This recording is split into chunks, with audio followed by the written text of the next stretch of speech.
We the people unite.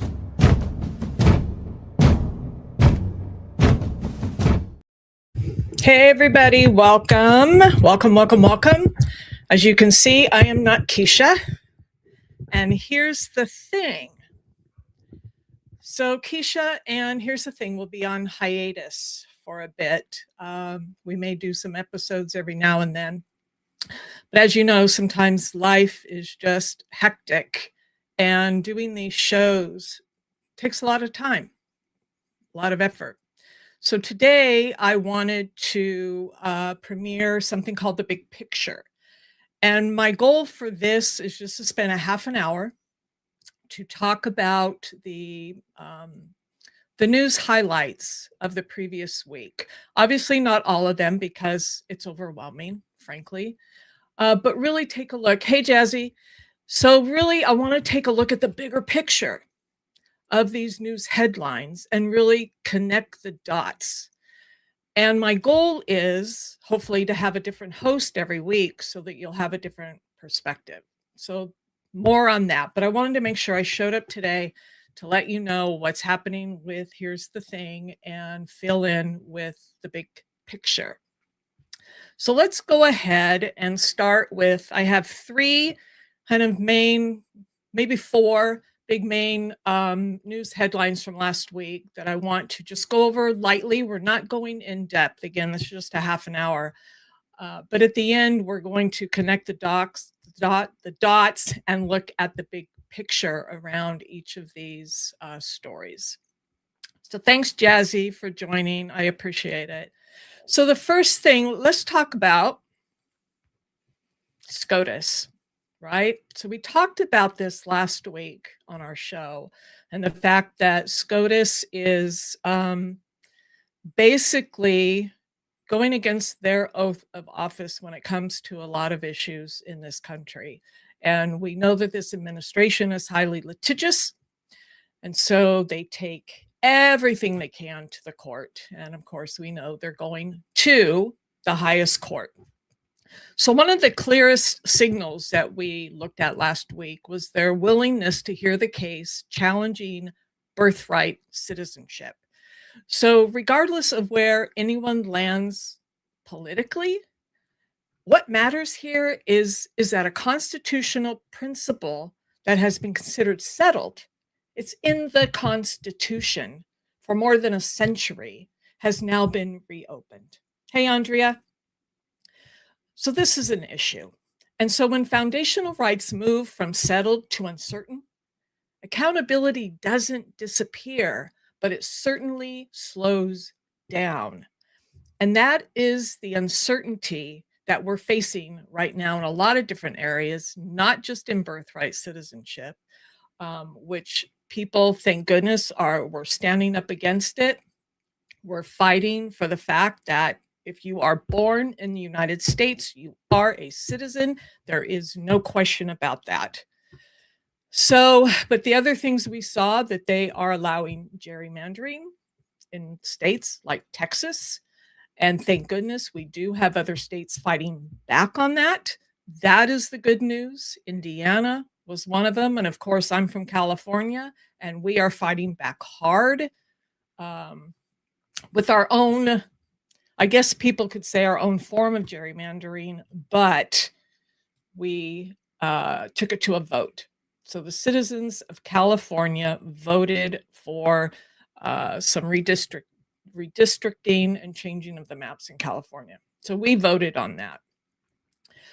But the legal uncertainty really becomes the backdrop for everything that we're seeing. And I know we've talked about all the lawsuits that this administration, that lawsuits have been filed against this administration for the lawlessness, for the fact that they disregard the Constitution at every turn.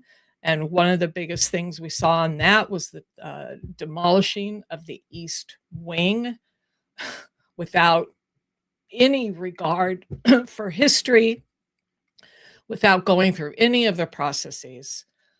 So hopefully we're going there. There is a lawsuit filed against the administration for that. So we'll keep an eye on that. But at the high level, at the big picture, what we are seeing is a court that is not upholding the law in its true sense and is actually going against their oath of office. And so this particular case with birthright citizenship is something that we really need to keep our eye on. And there'll be other cases, as we know, that are coming up, and we're going to have to watch to see what SCOTUS does on that. The next thing, again, these will be pretty quick. If you watched last week, you may have seen the testimony of Kristi Noem from DHS about the deportations. And so if you did watch, or if you did hear about it, you'll know that she claimed that she has never deported American citizens. Now, we know that they detain American citizens because we see it daily in the videos. We hear the stories, the horrid stories, and those are some things that I want to cover this week in our shows on Wednesday and Friday. The fact that they are detaining citizens and the horrible experiences they are having. And you're right, Jazzy. Absolutely. A liar, because they caught her in that lie. So when we think about legal uncertainty, right, it ties right into immigration, because people are being detained without due process at all. How can we prove citizenship without due process? And I've heard many stories today as I was looking through my feeds that now they're saying real ID. They, meaning ICE, who are a lot of the thugs who really have no business doing any of this work, are saying that real ID, which is what we have in California, is not valid. That people are going to have to be carrying papers, which is bullshit. So these are the things that feed right into legal uncertainty, now into immigration. And it's a clear example that came last week during her committee hearing. So the tone of the hearing really wasn't about policy mechanics and due process. It was kind of about toughness, certainty, control. The language was pretty absolute. And at one point, Noem made a categorical claim that the department does not deport U.S. citizens or veterans. What's interesting about that is the claim was immediately contradicted by a call in describing exactly that kind of experience. Yeah. People have showed their papers and still don't get believed. Absolutely. I know there was a case, I listened to the news and they were interviewing a Native American woman who is actually an actress and who's been on several, I say TV, but Netflix programs like that. And they detained her and she showed them her Native American ID, which is very valid. It's part of the treaty. Do you remember that, Jazzy? Yeah. So they detained her anyway. They said they didn't believe her. And this is part of the problem when we have people in these positions who, number one, don't know the laws. Clearly, they didn't know the law. They didn't know that there are IDs, tribal IDs. And it's, you look at that and you think, how ridiculous. These are the true Americans, Native Americans, that have a right to be here more than any of the rest of us. So that part is a little bit maddening. Yeah, I'm glad you saw that too, Jazzy. I've heard more and more about Native Americans being detained. That one was a little bit more high profile because she's an actress. But imagine a lot of these, the different tribes and people in different areas of the country being detained, and we know why, because the color of their skin. And this is where it gets maddening and where it gets frustrating and where we need to be very vocal about how wrong this is, and hope that our voices will be loud enough that this will eventually stop. But right now, we need to do what we can to support our neighbors.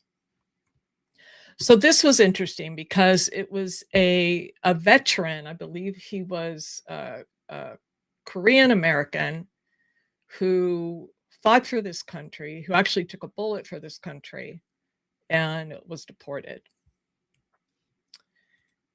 And there's really a problem with Native American girls going missing. Yeah, that's been happening, unfortunately, for a long time, where Native American girls go missing, and you hate to admit that in America that would happen, and that a lot of times law enforcement don't do enough to try to find these women. And there have been documentaries about that. It's disheartening. I grew up with my best friends were two Native Americans. They were Navajo, so I learned a lot about the Navajo culture.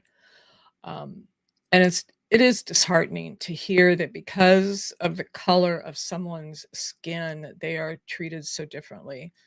And I know that's part of our history. I'm not here to talk about that, but at some point, this is 2025, at some point you think we would move past that and come together as Americans and welcome everybody, and be kind and let everybody live their lives. That's a whole nother story. But back to Kristi Noem. So they had this gentleman on a call, and she was confronted, and evidently in this particular, she was caught red-handed, and evidently ended up leaving the hearing. So let me go back to kind of my notes on that. So they contradicted her right away. And what matters here, again, isn't one official or one story. Isn't just Kristi Noem. It isn't just ICE. It's a pattern. So when absolute claims are made in oversight hearings and lived reality contradicts them in real time, the contradiction doesn't stop at the narrative. It just gets treated as an exception. And that's an important point to make, because what's happening is they're doing this so often. And that's why I really wanted to take a step back and look at the big picture. They are doing this so often, and the term we use is normalize, that it is being normalized, unfortunately. But this is what enforcement as performance looks like. So we've talked about that. We've talked about the performative nature of what ICE is doing. And the goal isn't accuracy. For us, we want the rules to be followed. That's it. We want the laws to be followed. Everybody has the right to due process. And that's what we want.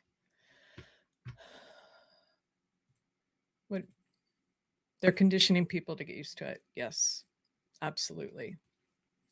And so as a people, as we the people, we cannot allow that to happen. That's why we are here.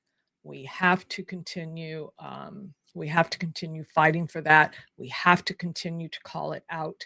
We have to continue to say, That's a lie. That's not the truth. This is what the truth is.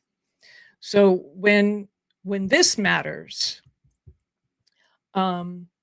more, then we start to get some accountability, right?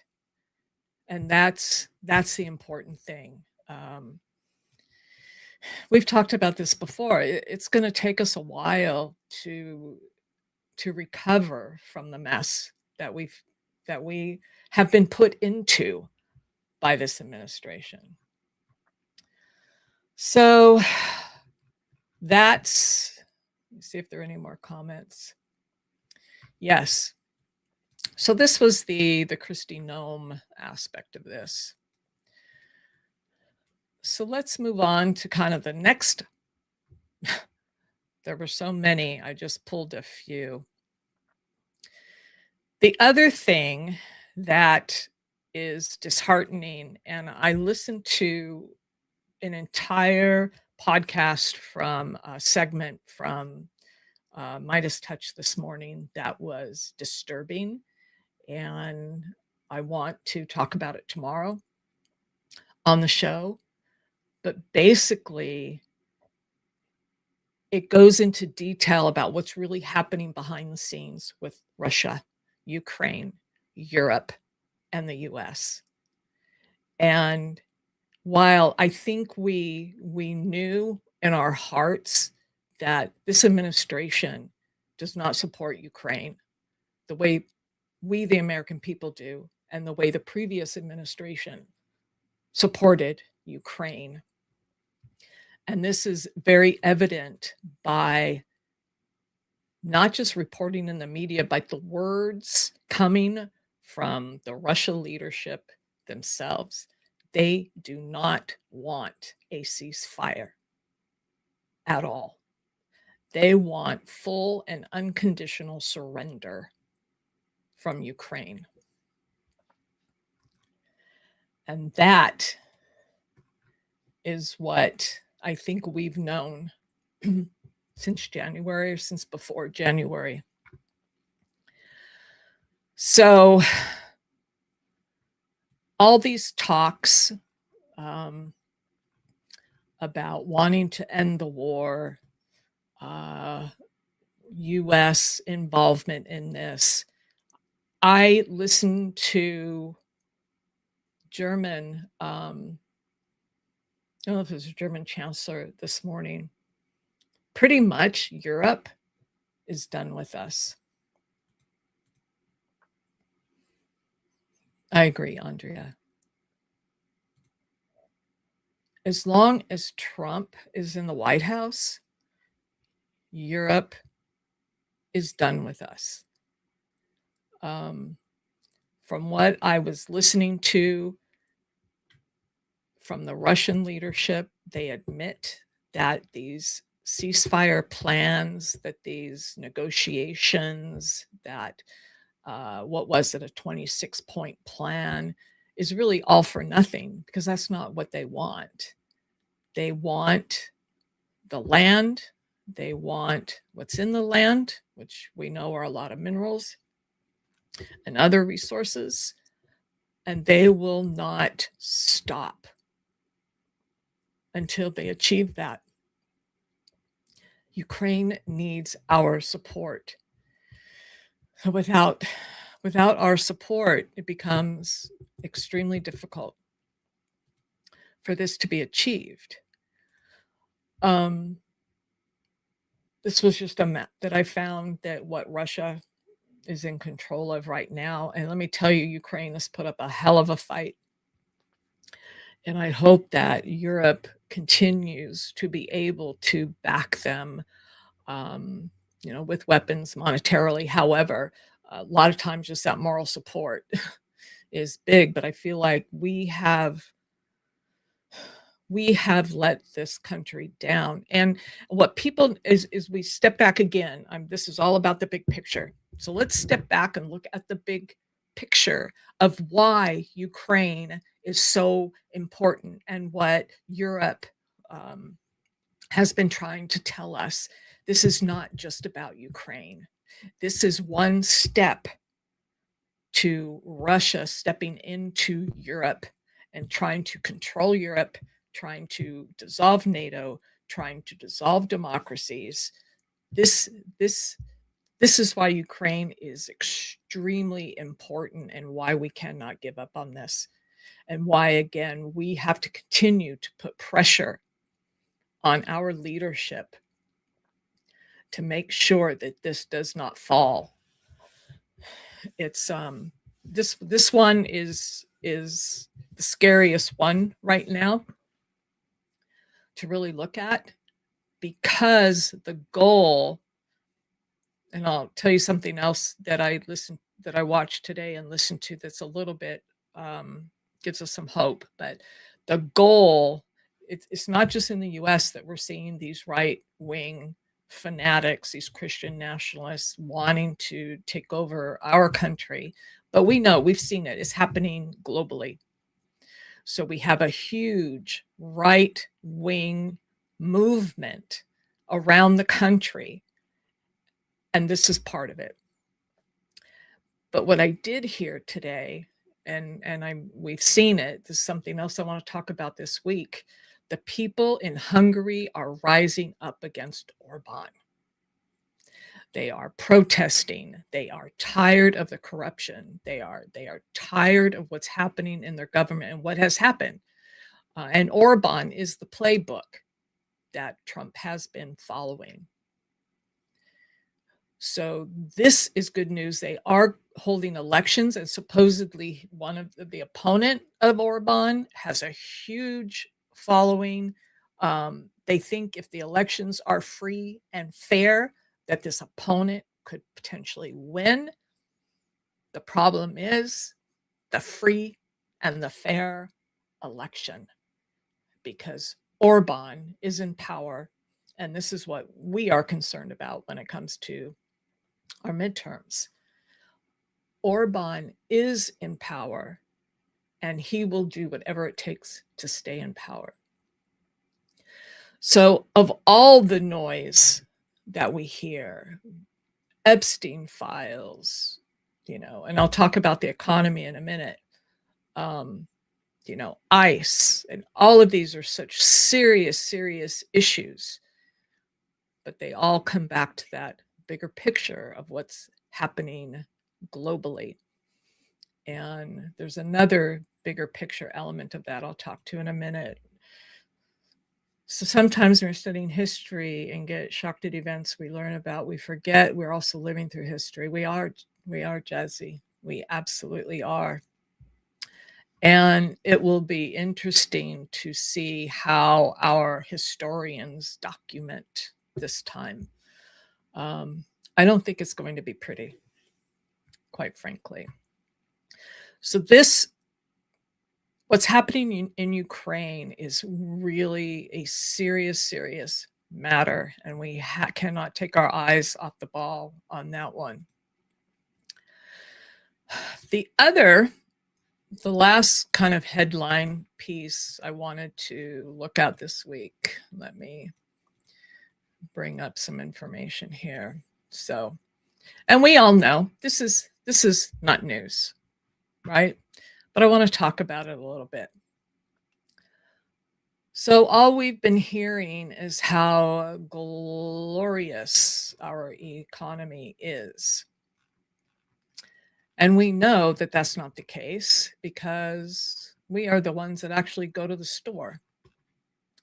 We are the ones that are actually purchasing our groceries. And I'm going to tell you something right now. I'm experiencing this firsthand. And I'm trying to find out. I believe it is tariff related. I have a granddaughter. She's 3 months old, and we have gone through a series of different formulas to get her stabilized because she's lactose intolerant. So we have her on a goat milk formula. I just realized that week that formula cannot be found anywhere. It's actually a European formula. And I had to pay almost twice as much to get that formula into the US.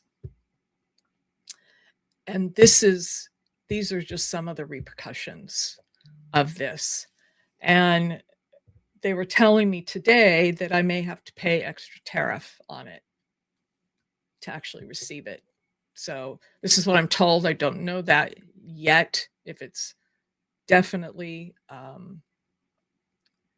tariff related, but it's disheartening that we have to pay twice as much. And baby formula has been an issue for a long time in this country. The one thing I did learn is that there was a formula brand that was recalled. I won't say which brand it was, but this put a strain on all the other formula manufacturers, especially the one that we use because it's goat based. It's goat milk based. So yeah, so Jazzy, your mom went to get enchilada sauce. She said it went up from 130 to 212. Yeah, pretty much doubling. So we are seeing it. We are feeling it. So we can't it's insulting, actually, for our government, our leadership, to tell us how grand the economy is. Again, because those of us and everyone else who is out there actually doing the shopping, and especially now at Christmas, things are much more expensive. Now, gas prices are down. Okay, but that's a different bucket. So the messaging around this is really strong indicators of, again, this gaslighting that happens. Yes, Jazzy, they're very comfortable with that, very comfortable, but they think Americans are stupid. And that's, that again, that's insulting. That's so absolutely insulting. But it's not just, if you look at the indicators, so they're telling us, right, that inflation's down, job numbers are high. I just saw some posts from him recently. Job numbers for November are, how do we know? We can't see the reports. And frankly, we can't trust the reports. And so we hear what they're saying. And for many people, these lived experiences tell a different story. Groceries cost more. Rent keeps climbing. Insurance premiums are about to double, triple, and quadruple. Household debt is growing. Has anybody looked at the price of a new car lately? Holy cow. Pretty soon we're going to have 30-year loans on cars because you can't afford the payment. But what matters here is whether one side is lying with the numbers, right? But we know, because when people are told the economy is strong while they're struggling to get by, there's a huge, huge disconnect. What I know, the enchilada sauce was an issue. Is there anything else you guys have noticed?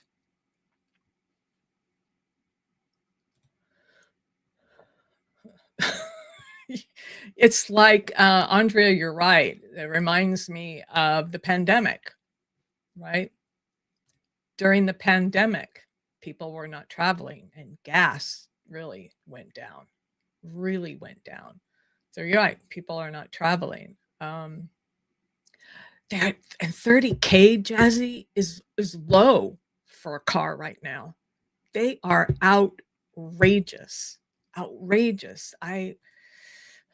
I don't know. I feel bad for the generations, like my son's generation. My older son is 39. My younger son is 29.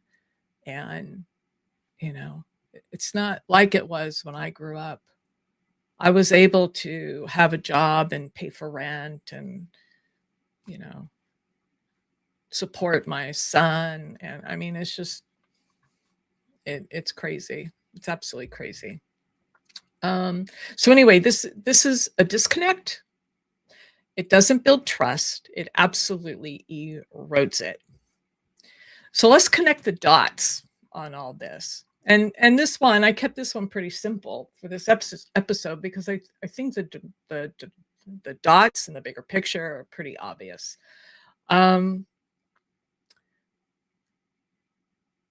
So when you connect all these things that we just talked about, it becomes harder to avoid the conclusion. And the conclusion is we are being completely misled, many times outright lied to. Things are being omitted or delayed or the framing differently. We're being gaslit. Accountability is absolutely absent or being deferred. Absolute claims are made without consequence, and that applies to the media as well. So, as a media scholar, those are the things I really look at.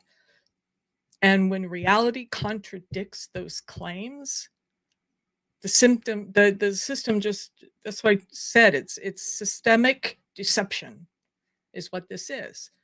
At the same time, the media narratives we were talking about just kind of smooth over the gaps. They don't they don't step back because they're focused on each individual story. They don't push back on when we're being lied to. Some anchors do better than others, and we all have the people that we follow. So I don't want to generalize on that. But presenting uncertainty as debate, surrender, compromise,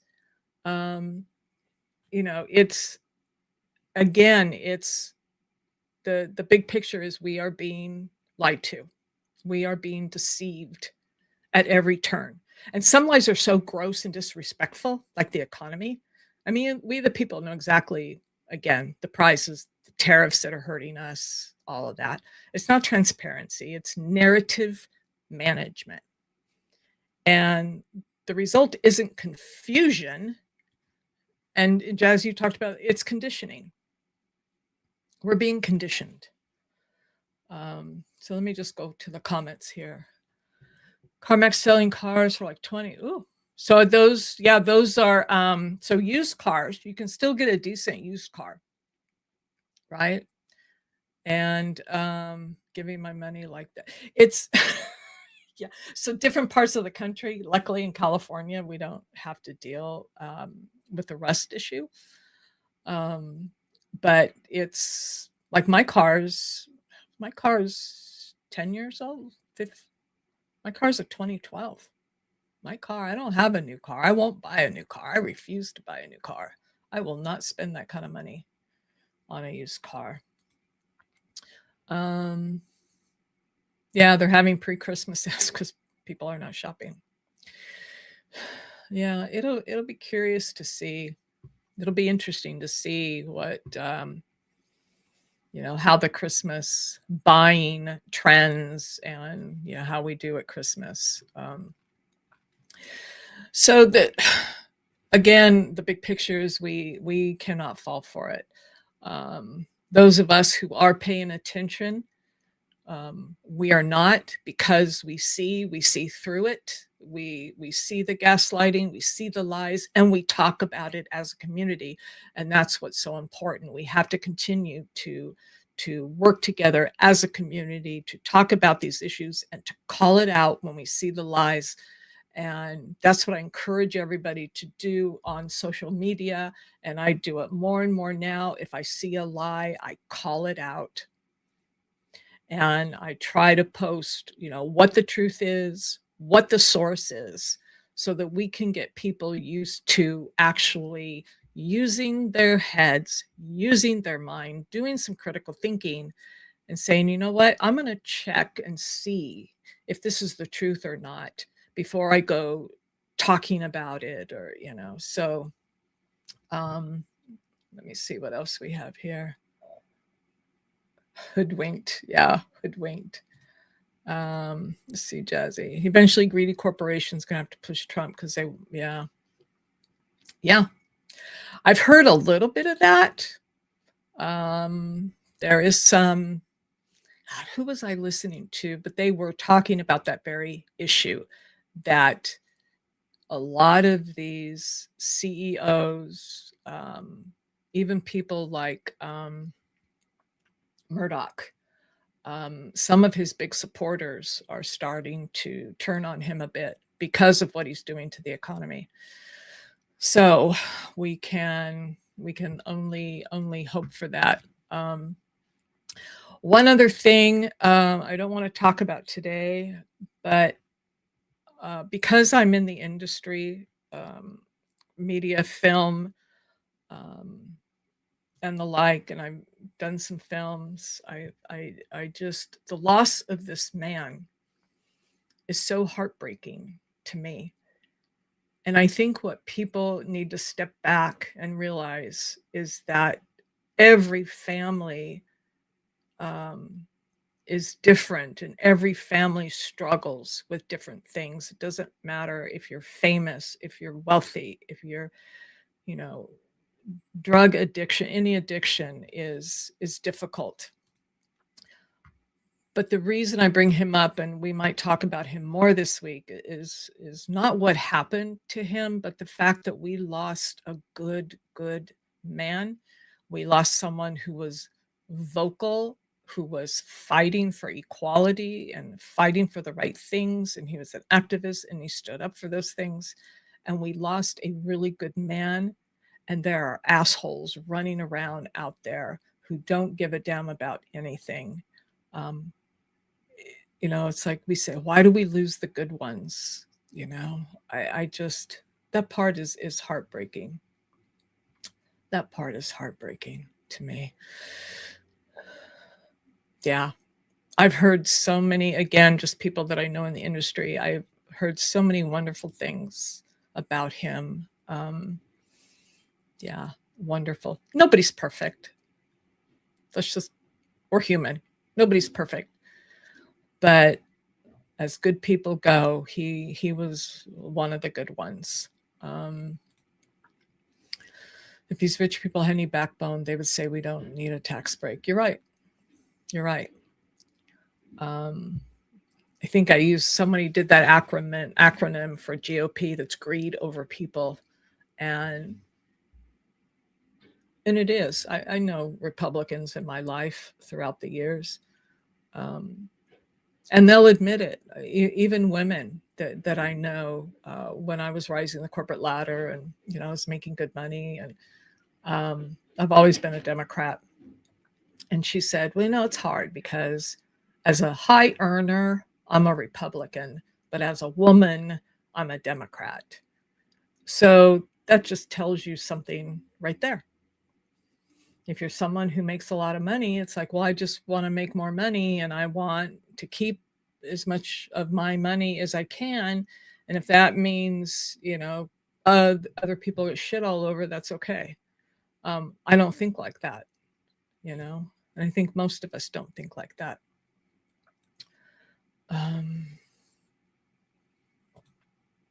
Absolutely, Jazzy. That's why, and I'm not going to go on about this, but I work with AI. I train AI. I do some work in that area. I've been using AI for many years. And I am one of the few AI optimists, because I do believe if we use AI correctly, we can solve a lot of problems that require people to work 2 and 3 jobs to just survive. AI can help fix a lot of issues.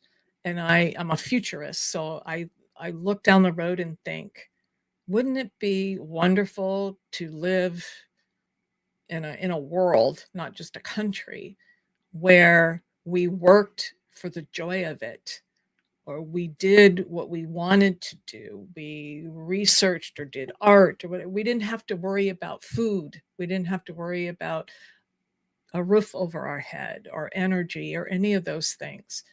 And I do believe that AI can solve a lot of that.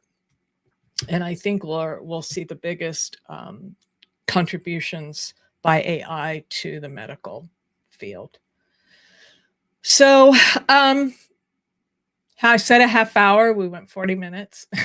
So let me see, Jazzy, what you got? I have so many questions about AI. I'm genuinely scared of it. I understand. not because it's functioned through machine, but because of how ill intentions. I do agree with you on that, because there's always two sides to that coin, right? Anything that can be used for good can be used for evil, unfortunately. And so what does scare me is the fact that, a handful of people control AI, and they're not all good-hearted people and have good intentions. So, are we going to see a future, the battle of AI, AI against AI? I believe more in the good of people than I do the evil. And the different AI platforms I've worked with have been interesting to learn a lot about. But I don't discount your fear at all, because it's valid. It's absolutely valid. There is so much harm that could be done. That's why it has to be regulated. And that's why I was going to say that it scares me that we have a president who just signed an executive order banning the states from doing any regulation on AI. And so those are the things that we have to keep an eye on as well.